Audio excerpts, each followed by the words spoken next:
प्रिय भैया बहन, आप कैसे हैं। आज के ऑनलाइन क्लास में आपका स्वागत है। सर्वेषां शुभम भूयात्, शुभम करोतु कल्याणम।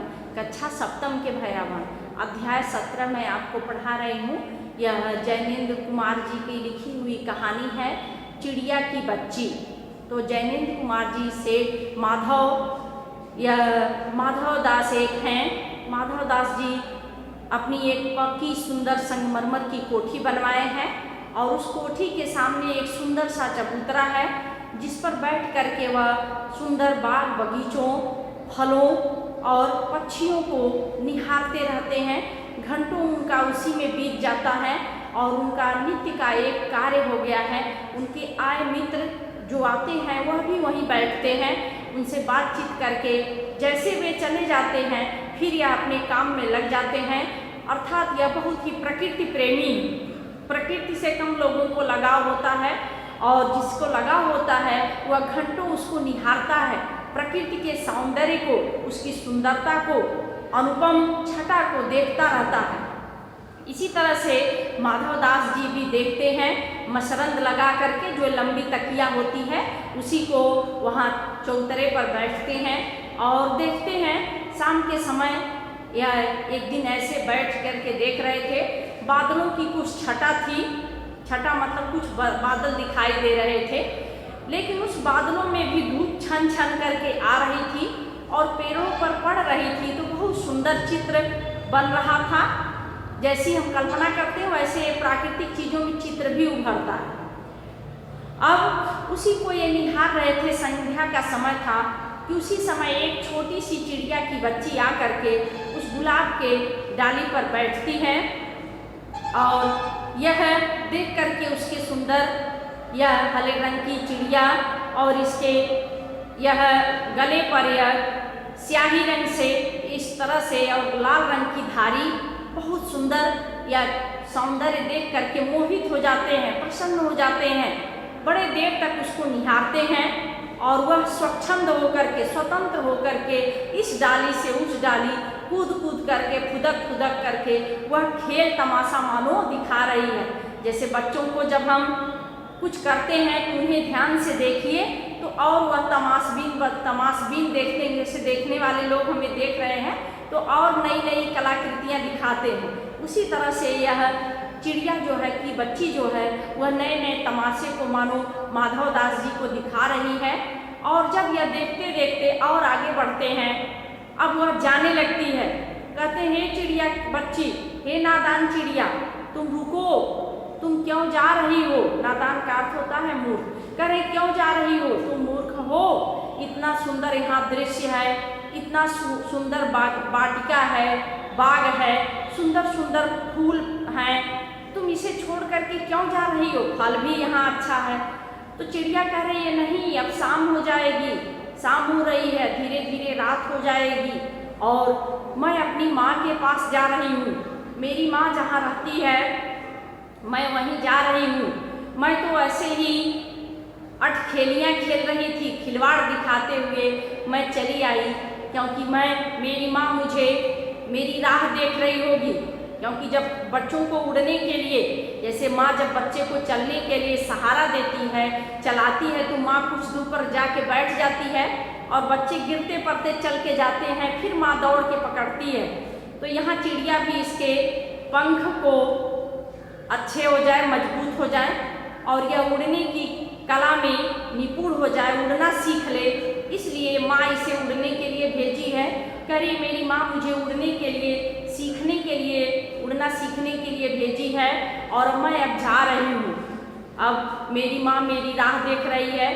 करें तुम्हें देख करके मैं प्रफुल्लित हो गया। प्रफुल्लित मतलब प्रसन्न। तुम्हें देख करके मैं प्रसन्न हो गया, खुश हो गया, इसलिए तुम अब मत जाओ। माधव दास जी कहते हैं, तुम अब मत जाओ, तुम यहीं रहो, यहाँ तुम्हें कोई कमी नहीं होगी। तुम जो चाहोगी मैं तुम्हें दूंगा। तुम्हारे सोने के घर मैं बनवाऊंगा, उसमें मोतियों की लड़ी लगवाऊंगा। इतना उसको लालच देते हैं, प्रलोभन, प्रलोभन का अर्थ लालच है, देते हैं। लेकिन वह चिड़िया कहती नहीं, मेरी माँ मेरी राह देखती है, मेरे लिए यह सब किस काम के, सोना क्या है मैं नहीं जानती। मोती की लड़ी लगेगी या क्या झालर लगेगी मैं नहीं जानती। मेरे लिए माँ ही अभी सब कुछ है। मैं अपने माँ के पास जा रही हूँ। चिड़िया बार बार जा रही है क्योंकि बच्चों को जब तक उनका बाल्यकाल रहता है, शैशवावस्था से जब वह बाल्यावस्था में आते हैं तब तक अपने माँ से उन्हें, जब तक वह किशोरा में नहीं आते, माँ से तो सदैव लगाव रहता है, लेकिन बाल्यावस्था तक सोचते हैं कि माँ ही सब कुछ है। अब वह जाने के लिए उद्यत होती, तैयार होती है। माधव दास जी उसे रोकते हैं, नहीं चिड़िया तुम रुक जाओ, मत जाओ।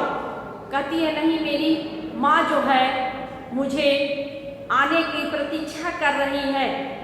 मैं तो कुछ नहीं जानती, बस मैं यही जानती हूँ कि एक मेरा भाई है, एक मेरी माँ है, मेरा एक तिनके से बना हुआ एक मेरा घर है, और उसी घर से निकलती भी नहीं मेरी माँ मेरे लिए दाना लाती है।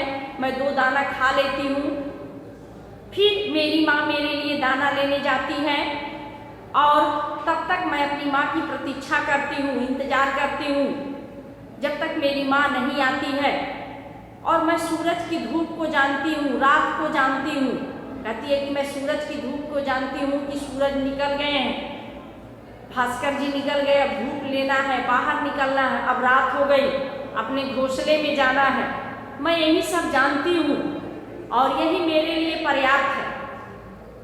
कहते हैं नहीं तुम और रुको, यहाँ मैं तुम्हें जो चाहोगी, जो मन करे तुम खाना, जैसे मन करे रहना, क्योंकि मेरे पास सब कुछ है।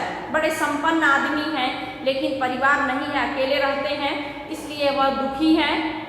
करी नहीं, मैं नहीं रहूँ, कह रहे तुम्हारे आने से मेरे जीवन में एक खुशहाली आई है, प्रसन्नता आई है, इसे तुम मत उजाड़ो, तुम मत जाओ, तुम्हें देख के मैं प्रसन्न हो रहा हूँ। लेकिन अंतिम में वह चिड़िया जो है रात्रि जैसे होने से पहले ही वह चली जाती है अपने माँ के पास, क्योंकि उसकी माँ जो है उसके आने का इंतजार कर रही थी। और इस तरह से यह कहानी जो है जयनेंद्र कुमार जी द्वारा लिखी गई है कि व्यक्ति के जीवन में कितना हो धन संपदा क्यों न हो जाए, सब कुछ क्यों न हो जाए, लेकिन अकेलापन दूर करने के लिए कोई चाहिए।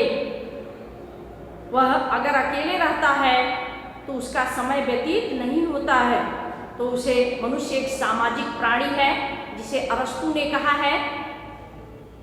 तो मनुष्य को एक साथ की आवश्यकता होती है। अब यहाँ माधव दास जी कितने संपन्न हैं, अपनी संगमरमर की कोठी बनवाए हैं, उसे धन दौलत सोना चांदी चिड़िया को दे रहे हैं, लेकिन अकेले के नाते उन्हें जीवन में दुखी हैं। इसलिए मनुष्य के पास सबसे बड़ा धन उसका परिवार है। रुपए पैसे तो आते हैं चले जाते हैं, लेकिन धन, परिवार धन जो है आवश्यक है, और इसी से हमारे जीवन में बोझ नहीं होता है, हम दुखी नहीं होते हैं। दुखी भी होते हैं तो कभी कोई ऐसी परिस्थिति बनती है हम प्रसन्न भी हो जाते हैं। तो कल इस वीडियो को देख करके इस एकांकी, या जो एकांकी नहीं बच्चों, एक कहानी, इस कहानी के सारांश को अपने शब्दों में अपनी कॉपी में आप अवश्य लिखें। कल मैं इसका प्रश्नोत्तर भेजूंगी। धन्यवाद। आज के लिए बस इतना ही, शेष अगले दिन अगले वीडियो में।